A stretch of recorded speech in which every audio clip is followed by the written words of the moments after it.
Obamacare is failing to address our health care needs. In fact, it's costing us jobs through all sorts of sectors, dealing with small business and the like.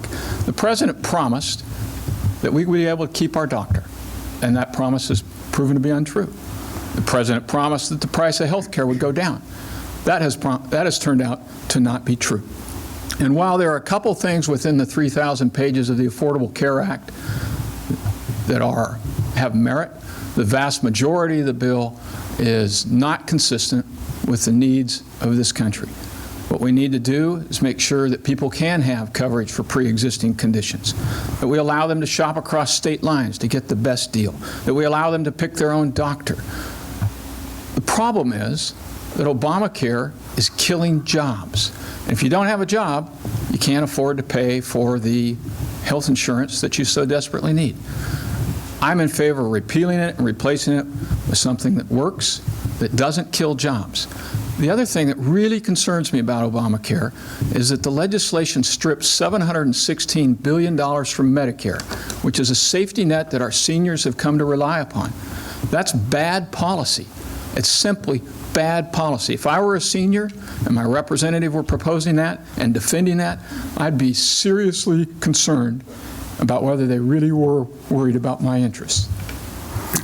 Congressman Bera, the Affordable Care Act. Let's actually address that Medicare claim first. It's deja vu all over again. 2 years ago, Congressman Lundgren made that same claim. The Sacramento Bee called it a lie. Your ads have made that same claim. The Bees called it a lie.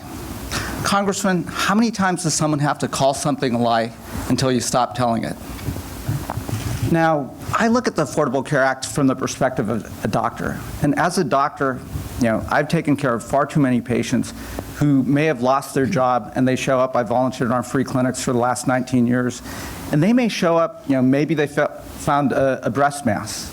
And you can see the fear on their face. And you want to work this up. And I'm frustrated as a doctor when you can't.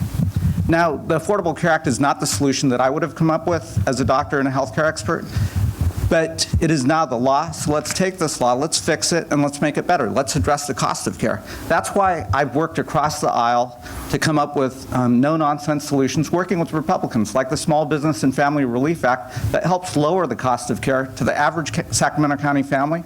That would be $600 a year on average right back into their pockets. Now contrast that with what Congressman Ossie wants to do.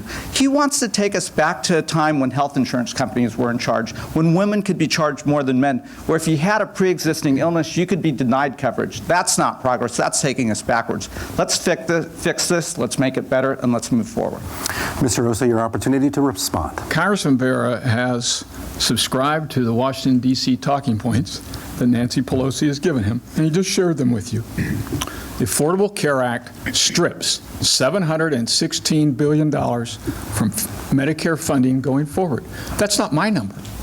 That's the Congressional Budget Office number. In addition, the consequence of the Affordable Care Act is that people get moved on to Medicaid, and doctors are refusing to take Medicaid now because the reimbursements are too low. You're costing people coverage, Congressman. Congressman, your chance to reply.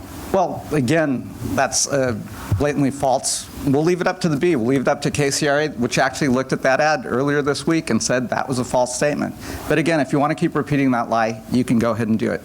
This is about doctors being able to take care of patients. This is about making sure people can get the health care that they need. I don't want to go backwards when women can get charged more than men, when if a person comes down with cancer, they can be denied coverage. I want to move forward.